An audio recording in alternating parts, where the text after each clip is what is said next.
원내대책회의를 시작하겠습니다. 저는 오늘 원내대책회의 사회를 맡은 원내부대표 김윤호원입니다. 먼저 한병도 당대표 직무대행 겸 원내대표의 발언이 있겠습니다. 필요한 곳은 더 두텁게 지원하고 불합리한 세제는 바로 잡겠습니다. 정부가 어제 2026년 세제 개편안을 발표했습니다.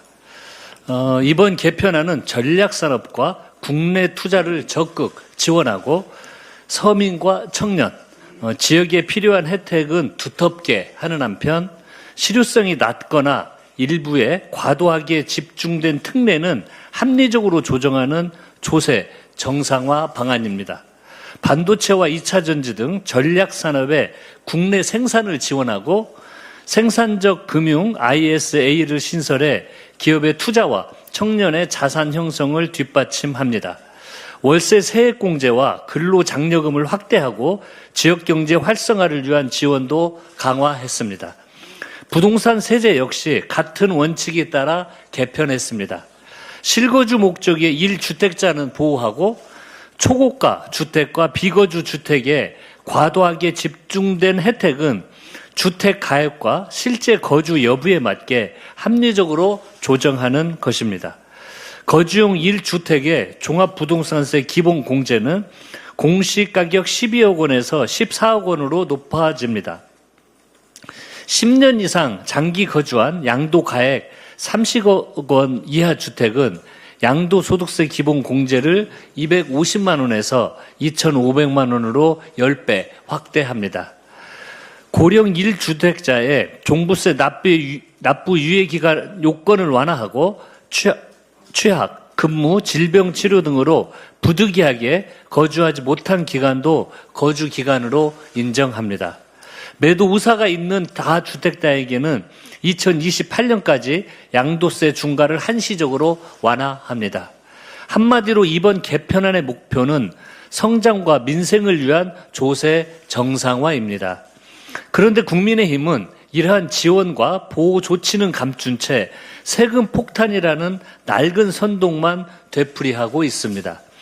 개편안의 일부만 떼어내 전부인 양 호도해서는 안 됩니다. 정부안은 국회 논의의 출발점입니다. 민주당은 향후 국회 심의 과정에서 정책의 효과와 국민의 수용성, 제도의 예측 가능성을 세심히 살피겠습니다. 필요한 지원은 더욱 두텁게 하고 보완할 부분은 더욱 정교하게 다듬겠습니다. 서민과 중산층, 청년과 지역의 부담을 덜고 성장과 민생, 공정과세를 함께 실현하는 합리적인 세제 개편안을 완성하겠습니다. 민주당은 어제 형사소송법 개정 국민보고회를 열어 새로운 형사사법체계의 핵심 내용과 향후 추진할 후속 조치를 국민께 상세히 보고드렸습니다. 이번 개정의 목표는 분명합니다. 수사권과 기소권을 분리해 권력의 독점을 끝내고 수사기관과 공소기관의 상호 견제를 통해 국민의 기본권을 더욱 두텁게 보호하는 것입니다. 그런데 국민의힘은 국민 중심의 새로운 형사사법체계가 첫 발을 떼기도 전부터 죄를 뿌리는데 급급합니다. 검사의 직접 보안 수사권이 폐지되면 수사 공백과 사건 떠넘기기가 발생한다고 주장하지만 사실과 다릅니다. 검사의 직접 보안 수사권은 폐지되지만 수사기관에 대한 통제와 견제는 더욱 체계화됩니다. 검사는 위법한 수사에 시정조치를 요구하고 보안 수사와 재수사를 요청할 수 있습니다. 요구가 제대로 이행되지 않거나 해당 기관의 수사가 적절하지 않다고 판단되면 상급 수사관서나 다른 수사기관에 사건을 맡길 수 있습니다. 피해자는 검사에게 사실관계 확인을 요청할 수 있고 고발인의 이의신청권과 사건 기록 열람, 등사권도 확대됩니다. 특히 사회적 약자를 대상으로 한 7대 범죄는 경찰 단계에서 종결하지 않고 사건 기록을 모두 공소청에 보내 한 번 더 살피도록 할 것입니다. 이를 위한 개별 법률도 10월 2일 전까지 처리하겠습니다. 사실이 이런데도 국민의힘은 사회적 약자 보호를 위한 제도를 평등권 침해라고 왜곡하고 국민을 호도하고 있습니다. 제도의 완결성을 높이기 위한 당연한 후속 조치마저 땜질이라 깎아내리며 무지성 비판에 열을 올립니다. 법안 심의 과정에서 줄곧 불참해놓고 이제와 대법원 판례 취지를 법제화한 공소기각 조항을 문제 삼아 대통령 탄핵까지 들먹이고 있습니다. 국민의힘은 근거 없는 거짓 선동을 멈추고 피해자 권익 보호를 위한 후속 입법과 제도 정비에 협조하시기 바랍니다. 민주당은 사회적 약자 피해자 권리 강화를 위한 TF를 신속히 가동해 후속 입법을 마련하고 새로운 제도가 현장에 안착하도록 조직과 인력, 세부 절차까지 빈틈없이 점검하겠습니다. 영남권을 달구던 극한 폭염이 이제 수도권을 비롯한 서쪽 지역으로 확산하고 있습니다. 어제는 서울을 비롯한 수도권에도 최고 수준의 폭염 경보인 폭염 중대 경보가 발효됐습니다. 이제 폭염과 이상기후는 일시적인 현상이 아니라 해마다 반복되는 일상이 되었습니다. 그렇다고 폭염에 따른 피해마저 국민의 일상이 되도록 내버려둘 수는 없습니다. 비상한 상황인 만큼 당정이 긴밀한 협력을 바탕으로 빠르고 빈틈없이 대응하겠습니다. 정부는 중대본 2단계가 발령된 만큼 폭염 대책이 신속하고 빠짐없이 추진될 수 있도록 모든 노력을 기울여 주시기 바랍니다. 각 지방정부도 독거노인과 쪽방 주민, 야외 노동자 등 폭염 취약계층을 더욱 꼼꼼히 살펴주시기 바랍니다. 무더위 쉼터 확대와 작업시간 조정, 축산, 양식시설 피해 예방에도 가용한 모든 행정력을 동원해야 할 것입니다. 이제는 사후 대응을 넘어 취약계층 보호와 노동 현장의 안전, 농축산물 수급 관리까지 아우르는 상시적이고 구조적인 대응 체계를 갖춰야 합니다. 민주당은 중앙 및 지방정부와 긴밀히 협력해 폭염 피해를 최소화하는 데 모든 역량을 집중하겠습니다. 이상입니다. 다음은 한정혜 정책위 의장의 발언이 있겠습니다. 이재명 대통령의 7박 11일간의 미국 남미 순방은 글로벌 빅테크 기업들과 인공지능 동맹을 구축하고 핵심 광물과 에너지 분야에서 글로벌 사우스 지역으로 지평을 확대한 매우 의미 있는 일정이었습니다. 이번 순방을 통해서 대한민국은 글로벌 인공지능 공급망의 중심축으로 자리매김할 것이며 여동치는 세계 경제 질서의 외교 다변화로 미래 성장 동력인 AI 산업을 안정적으로 이끌어 나갈 수 있을 것입니다. 당은 입법과 예산으로 적극 뒷받침하고 대한민국이 AI 강국으로 우뚝 설 수 있도록 총력을 다하겠습니다. 정부가 어제 발표한 2026년 세제 개편안은 미래 성장 동력 확충과 민생 안정 그리고 지역 균형 발전이라는 국정 과제에 도달하게 할 이정표라고 할 수 있습니다. 시중의 자금을 생산적인 분야로 흐르게 해서 우리 경제의 체질 개선과 성장률 제고를 이끌고 고물가로 신음하는 민생을 돌보는 한편 지방주도 성장을 위해서 지방 경제에 활력을 불어넣는 데 중점을 두고 있기 때문입니다.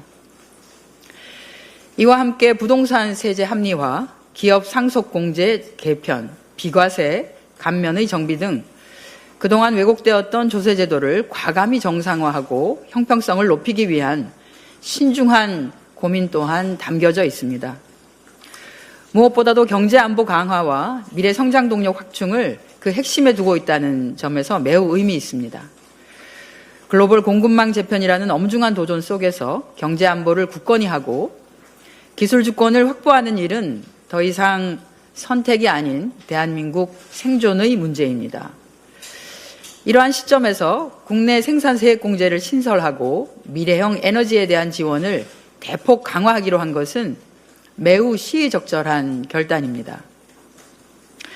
아울러 기업들이 성장을 주저하는 피터팬 증후군을 해소하고 중소 벤처기업이 우리 경제의 든든한 허리로 성장할 수 있도록 세제 지원의 길을 넓힌 방침 역시 바람직합니다. 당 차원에서도 입법적 뒷받침에 적극 나서겠습니다. 이번 개편안에서 특히 주목할 점은 지방에 투자하고 또 또 지방에 창업하는 기업의 세제 혜택을 파격적으로 강화했다는 점입니다. 상대적으로 여건이 어려운 지역일수록 지원율을 더 높이도록 엄밀히 설계했고, 이러한 지방 우대 기조를 조세특례 전반에 확대 적용했습니다.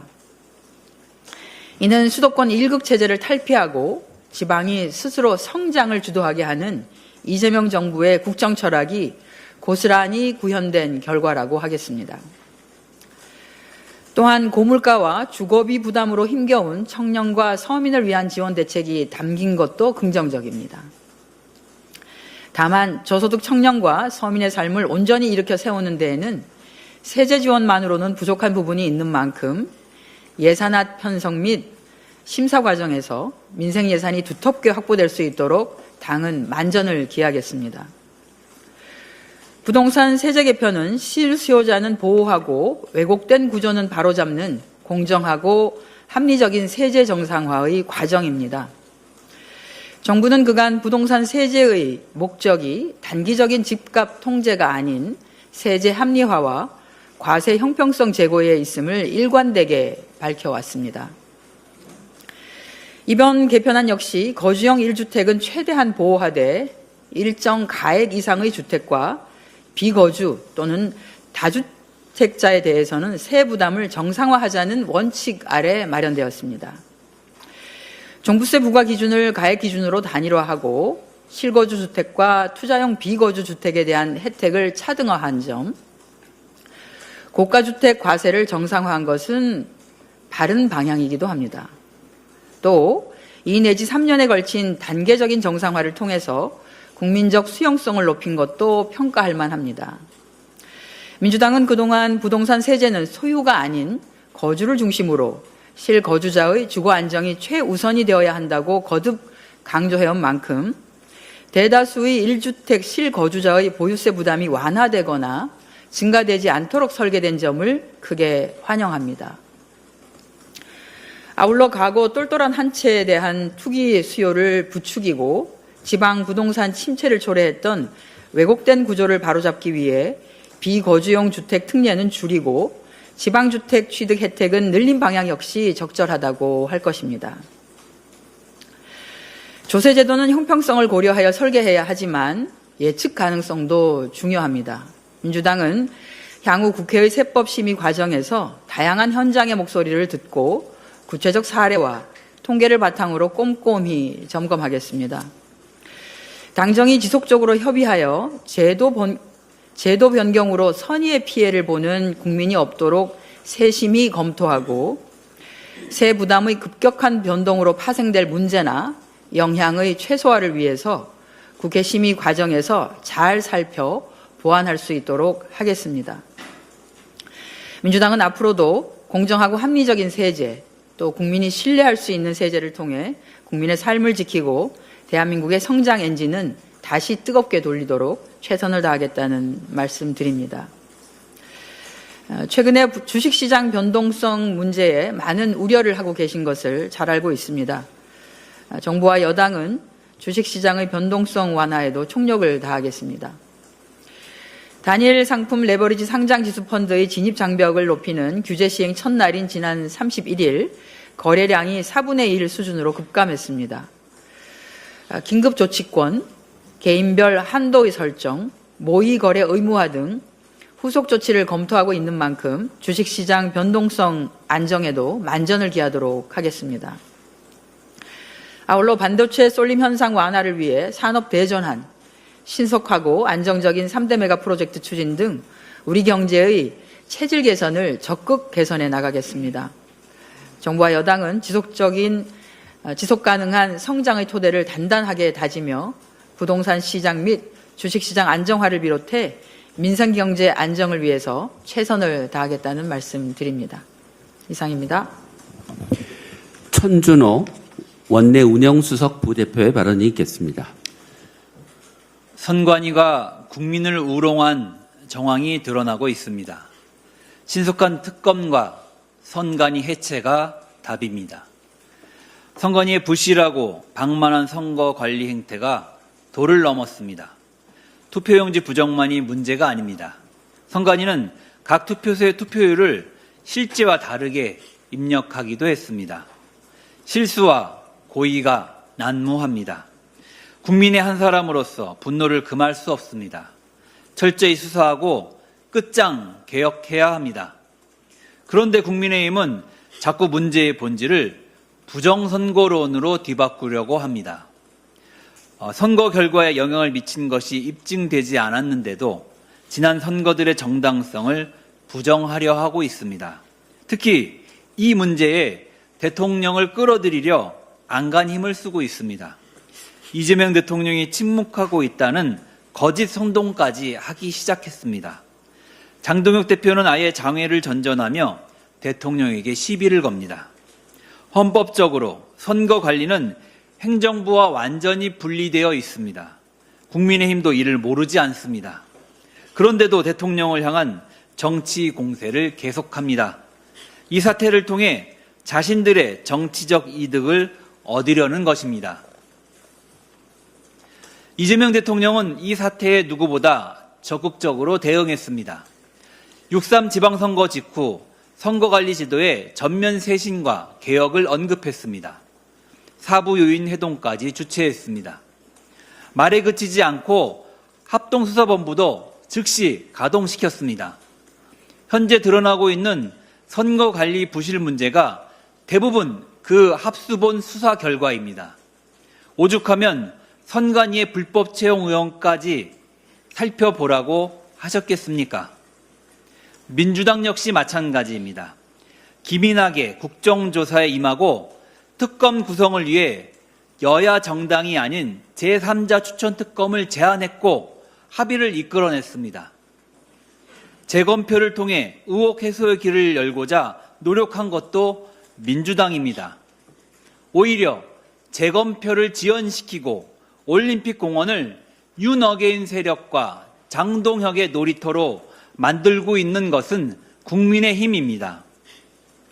국민의힘은 이번 사태에 정부 여당을 엮으려는 시도를 중단하십시오.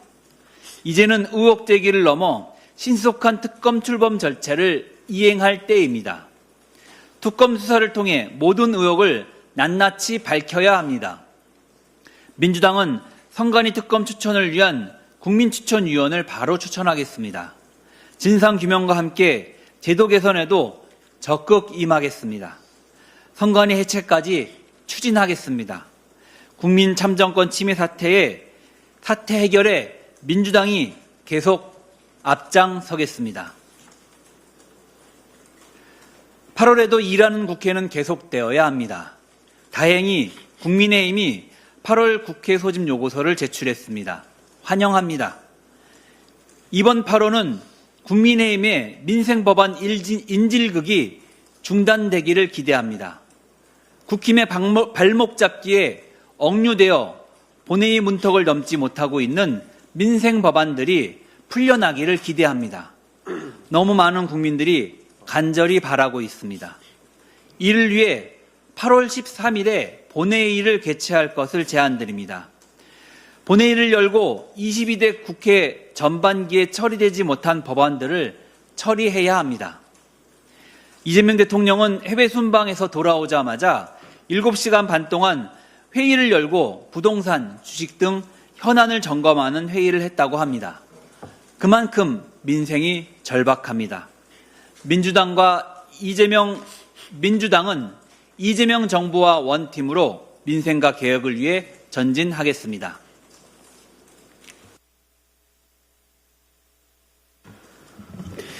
전용기 원내 소통수석 부대표의 발언이 있겠습니다. 네. 검찰의 수사권이 피해자 보호를 위해 필요하다라고 하는 주장은 김건희 봐줬을 때 끝났습니다.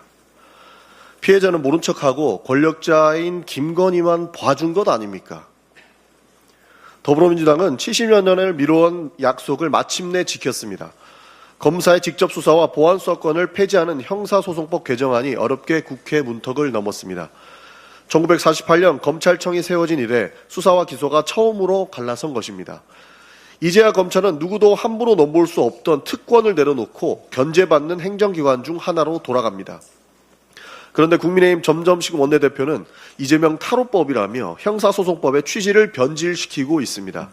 또한 장동혁 대표를 비롯한 국민의힘 지도부는 청와대 앞에서 현장 최고위원회까지 열면서 대통령 탄핵을 입에 올리고 있습니다.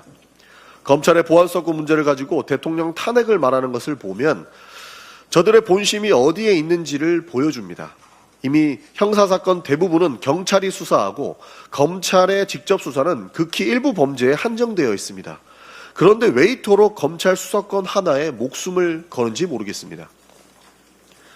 견제받지 않는 수사권과 기소권이 끝내 무엇을 낳는지는 우리는 지난 몇 해 동안 윤석열, 한동훈 두 검사를 통해서 똑똑히 봤습니다.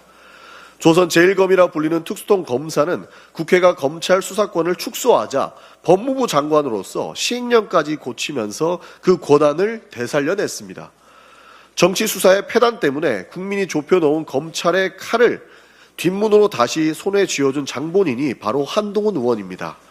이쯤 되면 검찰이라고 하는 조직을 이 지경까지 비상식적으로 키우고 결국 망가뜨린 사람이 누구인지 아직도 모르겠습니까? 더구나 정치검사들이 수사권과 기소권이라는 두 자루의 칼을 어떻게 휘둘렀는지는 국민들이 똑똑히 기억합니다. 윤우진, 김학의, 유우성 보복기소, 청산가리 막걸리 누명, 김건희 명품백까지 조작수사와 사건의 암장의 이름은 굳이 다시 세우지 않아도 국민이 더 잘 알 것입니다. 하나만 묻겠습니다. 한동훈 의원은 이 숱한 잘못된 수사에 대해 단 한 번이라도 최소한의 책임을 진 적은 있습니까? 김건희 주가조작 사건의 피해자는 나 몰라라 하고 권력자인 김건희 지키기에 혈안이 되었던 검찰의 모습은 전 국민이 목도했습니다.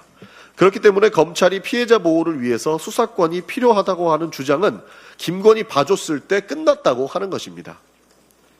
일부 특수고법 검사들이 자신의 권한을 함부로 휘두른 탓에 검찰 조직 전체가 수사권을 잃게 됐다면 가장 먼저 해야 할 일은 후배 검사들 앞에서 엎드려 사죄하는 일부터 해야 할 것입니다. 없는 죄도 만들어서 사람을 사냥하고 있는 죄는 봐주는 방법으로 권력에 줄을 세웠던 그 특수부의 관행이 오늘 바로 이 결과를 만들어냈다고 봅니다. 분명히 해두겠습니다. 더불어민주당이 지적하는 것은 묵묵히 일하는 검사가 아닙니다. 문제는 언제나 권력의 비대칭이었다는 것입니다. 수사와 기소, 영장 청구권까지 한 조직이 독점할 때 그 권한은 반드시 남용된다는 것. 형사소송법 개정은 특정인이나 세력을 향한 보복이 아니라 오랜 문제를 마침내 제도적으로 정책적으로 만들어낸 결론이라는 것입니다. 더불어민주당은 형사소송법 통과에서 멈추지 않겠습니다. 중대범죄수사청을 더욱 세밀하게 준비해서 수사의 전문성과 책임성을 국가가 보장하겠습니다. 보안수사 전담 조직을 논의해 민생사건 어느 한 곳에서라도 방치되지 않도록 하겠습니다. 국민과 피해자의 권리를 지키는 새로운 사법의 시작이 되도록 후속입법에 더욱 박차를 가하겠습니다. 피해자를 더 두텁게 보호하고 수사를 더 책임있게, 기소를 더 공정하게 만드는 개혁을 국민과 함께 완성하겠다는 말씀 드리겠습니다. 이상입니다. 이정헌 원내부대표의 발언이 있겠습니다. 네, 더불어민주당 원내부대표 서울 광진구가 국회의원 이정헌입니다. 국민의힘의 무책임한 정치가 도를 넘어서고 있습니다.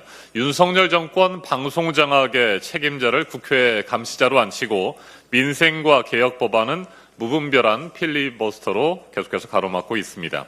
국민의힘은 지난해 9월까지 방송통신위원장을 지낸 이진숙 의원을 과학기술정보방송통신위원회 그리고 방송통신위원장 직무대행이었던 김태규 의원을 운영위원회에 보임했습니다.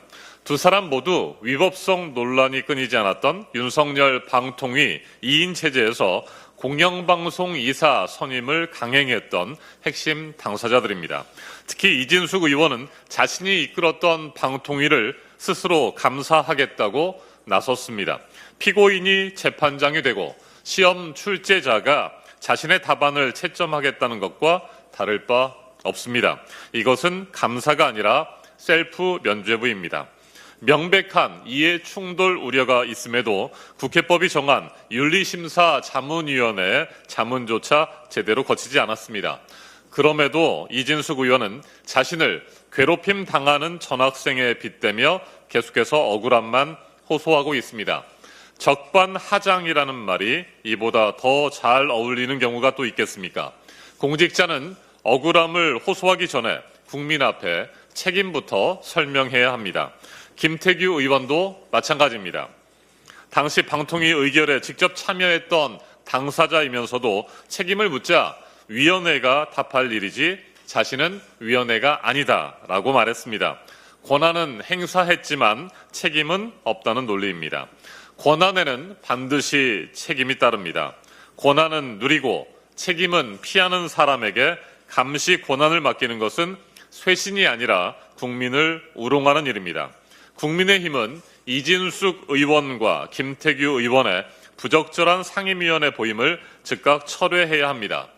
더불어민주당은 국회의원 배지를 면죄부 삼아 책임을 피해가려는 비정상적인 정치를 결코 용납하지 않겠습니다. 이상입니다. 마지막은 제가 말씀드리겠습니다. 연일 40도에 육박하는 기록적인 폭염이 계속되고 있습니다. 온열 질환자가 폭증하고 안타까운 사망 소식이 전국 곳곳에서 이어지고 있습니다. 희생되신 분들의 명복을 빌며 유가족께 깊은 위로를 드립니다. 앞서 한병도 원내대표가 발언한 것처럼 이재명 정부는 이미 폭염 재난에 적극 대응하고 있습니다. 어제 국민의힘이 냉방비 지원을 촉구하는 발언을 했습니다. 우리 당도 냉방비 부담 때문에 에어컨을 켜지 못하는 가구가 없도록 에너지 바우처 지원과 사각지대가 없는지 정부와 함께 점검하고 필요한 대책을 신속히 추진하겠습니다. 그런데 묻지 않을 수 없습니다. 냉방비 지원이든 에너지 바우처 개편이든 대책은 국회에서 만드는 것입니다. 그런데 국민의힘은 2달 가까이 원구성을 지연시켜 국회가 제대로 일하지 못하게 만들더니 원구성이 끝난 지금도 국민의힘이 위원장인 상임위는 개점 휴업 상태입니다. 논평으로는 대책을 촉구하면서 정작 대책을 논의할 회의장 문은 걸어 잠그는 이중적 태도로는 국민을 단 한 분도 폭염에서 구할 수 없습니다. 진정성이 있다면 말이 아니라 행동으로 보여주십시오. 지금 당장 상임위를 열어 냉방비 지원 예산과 입법을 함께 처리합시다. 폭염으로부터 국민의 생명을 지키는 데는 여야가 따로일 수 없습니다. 더불어민주당이 앞장서겠습니다. 짧게 한 말씀 더 드리겠습니다. 최근 증시 변동성으로 인해 많은 국민들, 특히 개인 투자자들이 큰 불안을 겪고 계십니다. 우리 당도 이 상황을 매우 엄중하게 인식하고 있습니다. 지금은 여야가 힘을 모아 시장을 안정시키고 자본시장의 신뢰를 회복하는 데 집중해야 될 때입니다. 그런데 국민의힘은 증시 변동성을 정쟁의 소재로 삼아 국정조사를 하자고 합니다. 주식시장인지 강원랜드인지 분간할 수 없다는 발언은 제1야당 원내대표의 입에서 나올 말이 아닙니다. 연기금 안정성을 운운하며 근거 없는 의혹을 제기하는 것 역시 마찬가지입니다. 시장 불안을 진정시켜야 할 공당이 오히려 불안과 공포를 확산시키는 무책임한 처사입니다. 국정조사가 지금 시장 안전에 무슨 도움이 되겠습니까? 증인 채택과 자료 공방으로 몇 달을 끄는 동안 불확실성만 커질 뿐입니다. 단일 종목 레버리지 ETF 등 제도적 쟁점은 정무위원회에서, 국민연금 기금 운용은 보건복지위원회에서 신속하게 점검할 수 있습니다. 상임위원회에서 할 수 있는 일을 국정조사로 끌고 가자는 것은 시장 안정이 아니라 정쟁이 목적이라는 자백일 뿐입니다. 국민의힘은 초당적 협력에 동참해 주시기 바랍니다. 예, 제가 마치기 전에 한 말씀만 좀 더 드려야 될 것 같은데요. 우리 천준호 수석님이 말씀을 하셨는데 지금 국회 이 운영이 상당히 국힘의 이 방해로 심각한 상황이라는 생각이 듭니다. 지금 본회의 부의되어 있는 법률이 총 113건입니다. 전반기에 미처리된 건이요 36건입니다. 우리 지금 7월 15일, 7월 29일 법사위에서 처리된 게 2건 75건이 돼 있는데 이 처리 안 된 법안들을 보면 도시 및 주거환경정비법, 부동산 거래 등에 관한 법률 일부 개정안, 뭐 공공주택 특별법 일부 개정안, 뭐 내용이 국가 유공자 예우 및 지원에 관한 법률, 보훈 대상자 지원에 관한 법률 일부 개정 법률안, 참전 유공자 예우에 및 단체 관련 법안, 공공기관 운영에 관련된 법안, 우주개발진흥법 일부 개정안, 5.18 민주화운동 관련자 보상 등에 관한 법률 일부 개정안, 사회연대 경제기본법안, 이걸 다 그냥 본회의에서 다 잡고 있습니다. 그러면 상임위를 왜 하고 법사위를 왜 합니까? 그냥 원내에서 이 모든 법안을 마음에 안 들면 필리버스터 걸겠다는 거 아닙니까, 지금? 그럼 국회가 운영이 안 되는 거잖아요. 그리고 이것에 대한 개선의 의지가 현재 국힘에서 전혀 없습니다. 이런 시기면 국회 운영 못 합니다. 뭐 상임위가 의미가 없어지는 거고요. 그래서 저희들이 지금 자꾸 13일 본회의 열어서 법안 처리하자, 민생법안 처리하자고 하는데 제가 방금 설명해 드린 법안들을 왜 잡고 있어야 됩니까? 우주개발 관련된 걸 왜 잡고 있죠? 국힘에서?